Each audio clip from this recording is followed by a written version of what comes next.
Hello friends, welcome back to my channel Debleena's ওয়ালে। তোমাদের সবাইকে অনেক অনেক স্বাগত। রাধে রাধে সবাইকে, খুব ভালো থেকো তোমরা। আজকে দেখো ঘরে কি করে সহজে জিলিপি তৈরি করবে সেটাই তোমাদের সঙ্গে শেয়ার করছি। আমিও ফার্স্ট টাইম তৈরি করেছিলাম আর এটা খুব ভালোও হয়েছিল, তাই তোমাদের সঙ্গে শেয়ার করলাম। দেখো, একটা পাত্রে তোমরা 2 কাপ পরিমাণ ময়দা দেবে। যদি তোমরা কম করে করতে চাও তাহলে 1 কাপ ময়দা দিতে পারো। আর একটু নুন দেবে স্বাদ মতন, আর দেবে 2 চামচ চালের গুঁড়ো। ছোট যে চামচ হয় সব থেকে, সেই চামচে 2 চামচ চালের গুঁড়ো। চালের গুঁড়ো দিলে এই জিলিপিগুলো একটু মুচমুচে হবে। তো তারপরে ভালো করে ওই 3টে জিনিসকে ভালো করে মিশিয়ে নেবে, দিয়ে জল দিয়ে দিয়ে একটা হালকা ব্যাটার তৈরি করে নিতে হবে। এই ব্যাটারটা খুব লিকুইডও হবে না, আবার খুব শক্তও হবে না, মিডিল। যেমন একটা তুমি কোনো চামচ দিয়ে তুললে চামচের গায়ে ব্যাটারটা লেগে থাকবে আর আস্তে আস্তে পড়বে, এই টাইপের হবে। চিনি সিরাপটা করার জন্য 2 কাপ পরিমাণ চিনি আমি একটা পাত্রে নিয়েছি, সেটা ননস্টিকও হতে পারে বা কড়া। আর তাতে 1 কাপ পরিমাণ জল দেবে, দিয়ে মিডিল ফ্লেমে, গ্যাসের ফ্লেমটা মিডিলে করে আস্তে আস্তে ওটাকে নাড়াতে থাকবে। আর গন্ধের জন্য একটুখানি এলাচকে গুঁড়ো করে ওর মধ্যে দিয়ে দেবে। তারপরে যখন চিনিটা গলে যাবে, একটু ফুটে আসবে, তখন ওখানে একটু ফুড কালার দিয়ে দেবে। তাহলে এই রঙটা খুব ভালো হয় জিলিপির। যখন জিলিপির ব্যাটারটা তৈরি করছো তখন দেবে না, এই চিনি সিরাপেই দেবে, তাহলেই বেশি ভালো হয়। আর দেখো, ব্যাটারটা ঠিক এরকম 10-15 মিনিট রাখার পরে সেট হয়ে গেছে। আর ঠিক দেখো এরকম বসে গেছে।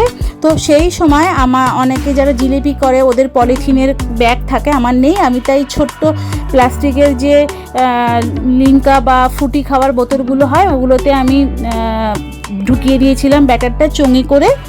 আর তারপরে ওর ঢাকনাটা ভালো করে ফুটো করে দিয়েছিলাম, ছোট্ট মতন একটা।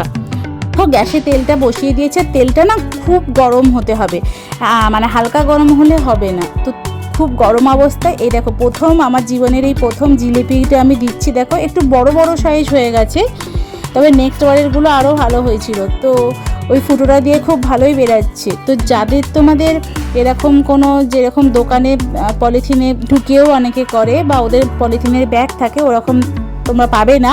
তো তোমরা ছোট ছোট এরকম বোতলের মধ্যে করেও